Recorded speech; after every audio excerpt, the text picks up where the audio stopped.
Did you know as a member of WBGU-TV, your kids become members of our Kids Club too? Benefits include special events like Kids Extravaganza, the Fall Spooktacular, and much more.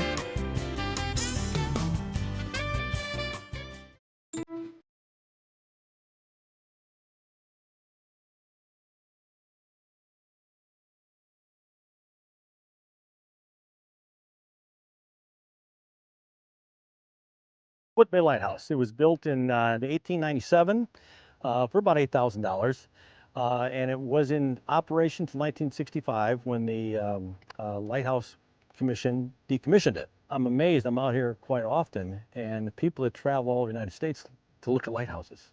We have an automatic lighthouse here now, and we use it as a visitors. We open it to the public a couple days a week, and then we use it for special activities for Ohio State. As far as the lighthouse itself and inside, it's exactly what it was, and it was very well kept. People have access to go up top of the lighthouse for a very nominal fee. We welcome on the grounds. People are out here all the time. Oftentimes it takes me twice as long to mow as it should because I'm talking to people.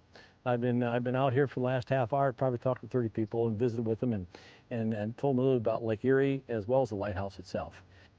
We take it for granted up here. We'll go to the lighthouse. Well, go someplace in Ohio and say, I want to go to the lighthouse. Well, it's a project. Obviously, we have a lakeside one, but that's a totally different construction. And I think the uniqueness of this lighthouse, you'll be hard pressed to find another lighthouse with this architectural design to it and maintained in the way it was. The architectural aspect of the lighthouse itself is very unique because when people think of a lighthouse, they're thinking of a tall, thin column. And obviously, when you look at this one, you don't have that aspect of it. But keeping in mind, this is a very isolated lighthouse when it was built, and they had to make it very user-friendly to entice people to come out here because it's very isolated in the wintertime. Actually, the light, the beacon on top of the lighthouse, the lens is what makes light work. They burnt whale oil. They haul up in 4-gallon cans and light the light. The lens is where you get the distance. This lighthouse you can see this light 13 miles away.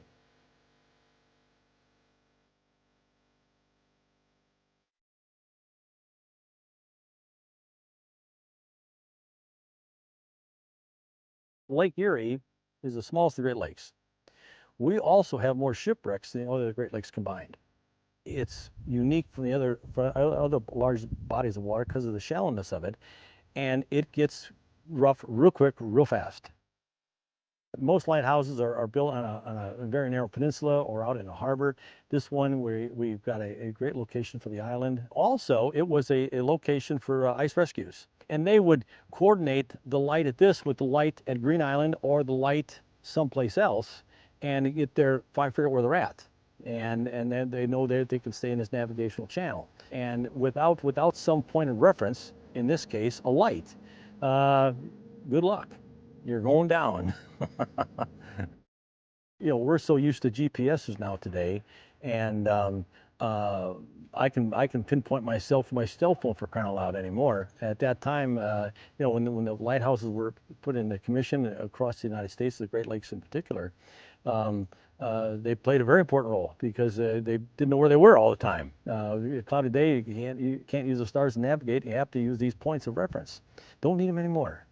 Not like we used to, and I think it's important that Ohio State maintain the integrity of it as something that we can't replicate anyplace.